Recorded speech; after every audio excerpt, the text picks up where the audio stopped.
Hello guys, my name is Pooja Karayat. Welcome back to my channel science with Pooja Karayat. आज की video में हम start करने जा रहे हैं फिजिक्स का chapter number 3 which is gravitation. ठीक है, इस चैप्टर में हम क्या पढ़ेंगे इसकी बात तो हम करेंगे ही, लेकिन इससे पहले वाले chapter force and laws of motion में हमने क्या पढ़ा था, यही कि if you want to move a body a force is necessary to apply.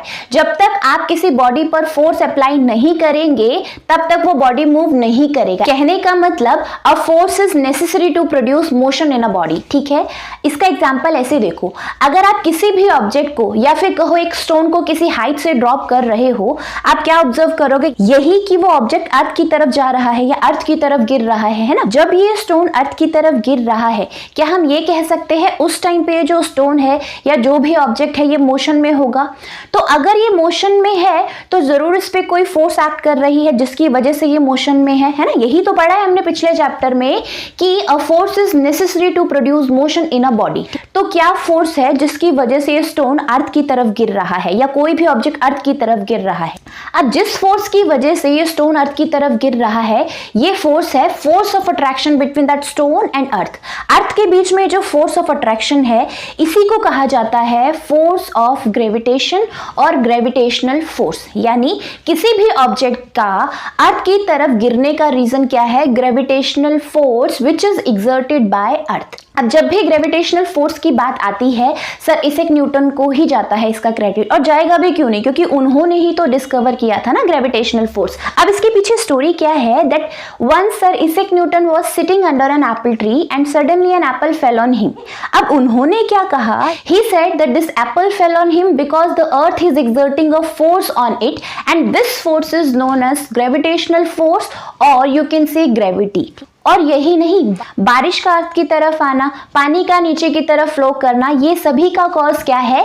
Gravitational force which is exerted by earth. अब समझो इस बात को, इस यूनिवर्स में जितने भी ऑब्जेक्ट है वो एक दूसरे को अट्रैक्ट करते हैं। ठीक है, सो सर इसाक न्यूटन के अकॉर्डिंग क्या है, उन्होंने कहा था कि ये जो यूनिवर्स में जितने भी ऑब्जेक्ट है ये एक दूसरे को अट्रैक्ट करते हैं। तो इन ऑब्जेक्ट के बीच में जो फोर्स ऑफ अट्रैक्शन है जिसकी वजह से ये एक दूसरे को अट्रैक्ट कर रहे हैं, इसे उन्होंने कहा था ग्रेविटेशनल फोर्स। ठीक है, जब अर्थ किसी चीज को अट्रैक्ट कर रही है वो तो हम बोलेंगे ग्रेविटेशनल फोर्स ऑफ अर्थ। लेकिन जब हम बात कर रहे हैं पूरी यूनिवर्स में हर एक ऑब्जेक्ट दूसरे ऑब्जेक्ट को अट्रैक्ट करने की कोशिश करता है, दो ऑब्जेक्ट के बीच में ये जो फोर्स ऑफ अट्रैक्शन की बात हम करते हैं इसे बोला जाता है ग्रेविटेशनल फोर्स। यहां से हम शुरू करते हैं the first topic of this video which is universal law of gravitation. अगर हम बात करें यूनिवर्सल लॉ ऑफ ग्रेविटेशन की स्टेटमेंट क्या थी, so according to universal law of gravitation every body in the universe attract every other body with a force which is directly proportional to the product of their mass and inversely proportional to the distance between them. ठीक है, so ये तो है statement universal law of gravitation की। अब बात करते हैं हम इसके एक्सप्लेनेशन की। So universal law of gravitation समझने के लिए यहाँ पे हम दो ऑब्जेक्ट ले रहे हैं, one is A and the second one is B. ठीक है, हम ये मान लेते हैं ऑब्जेक्ट ए का मास m1 है एंड ऑब्जेक्ट बी का मास m2 है। अब यूनिवर्सल लॉ ऑफ ग्रेविटेशन के अकॉर्डिंग इन दोनों के बीच में एक फोर्स ऑफ अट्रैक्शन है, तो हम मान लेते हैं फोर्स ऑफ अट्रैक्शन है F को मान लेते हैं force of attraction between object A and object B। ठीक है, m1 is the mass of object A, m2 is the mass of object B।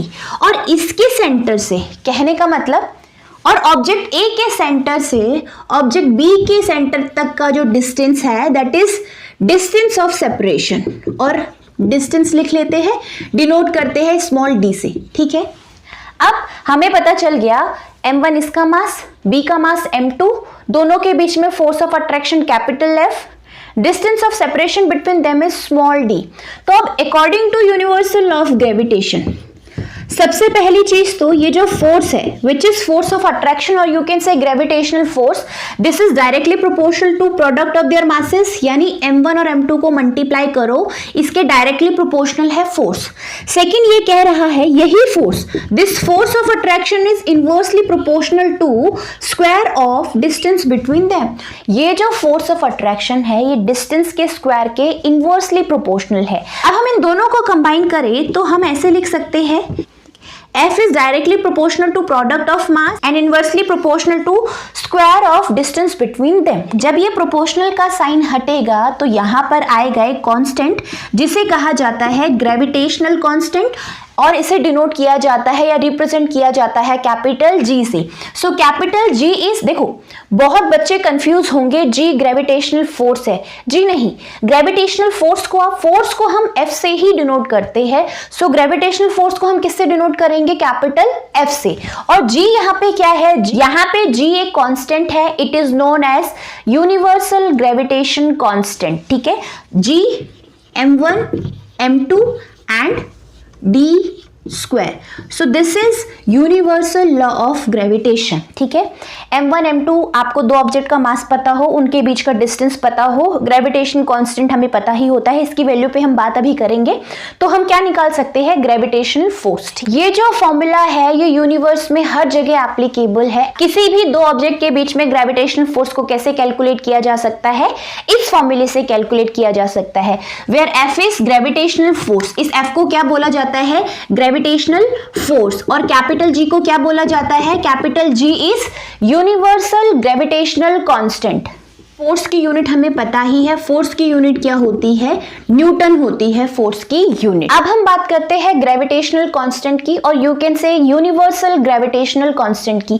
क्या वैल्यू होती है? एक्सपेरिमेंटली इस G की वैल्यू है 6.67 इंटू 10⁻⁻11. और यूनिट क्या है इसकी? देखो, अगर यहां से रीअरेंज किया जाए, G को यहीं पे छोड़ दो, G को हम यहीं रखते हैं, F d स्क्वायर F के साथ आ गया एंड m1 m2 नीचे आ गए, m1 m2. ठीक है, F की यूनिट न्यूटन, d की डिस्टेंस किसमें मेजर करते हैं? मीटर में. सो मीटर स्क्वायर, ये भी kg, ये भी kg square. So gravitational constant की यूनिट क्या होगी? न्यूटन मीटर स्क्वायर पर kg स्क्वायर. देखो, ये जो ग्रेविटेशनल कांस्टेंट है इसकी वैल्यू को कैसे डिटरमाइन किया गया था? बहुत ध्यान से एक्सपेरिमेंट किया गया था दो गोल्ड बॉल्स के साथ. इस एक्सपेरिमेंट में लिया क्या गया था? 2 हैवी गोल्ड बॉल्स, इनको सस्पेंड किया था किसी थ्रेड से. डेलिकेट थ्रेड था लेकिन स्ट्रॉन्ग भी था. ठीक है, दोनों के बीच में फोर्स मेजर किया, मास पता था, डिस्टेंस पता था. अप्लाई करने के बाद जो G की वैल्यू आई, उस G की वैल्यू थी 6.67 इंटू 10⁻⁻11. ठीक है, सो आज की वीडियो में बस हम यूनिवर्सल लॉ ऑफ ग्रेविटेशन की बात करेंगे. आई होप ये वीडियो आपको पसंद आई होगी. अगर वीडियो आपको पसंद आए तो चैनल को सब्सक्राइब करें, वीडियो को लाइक एंड शेयर करें. Thank you for watching this video.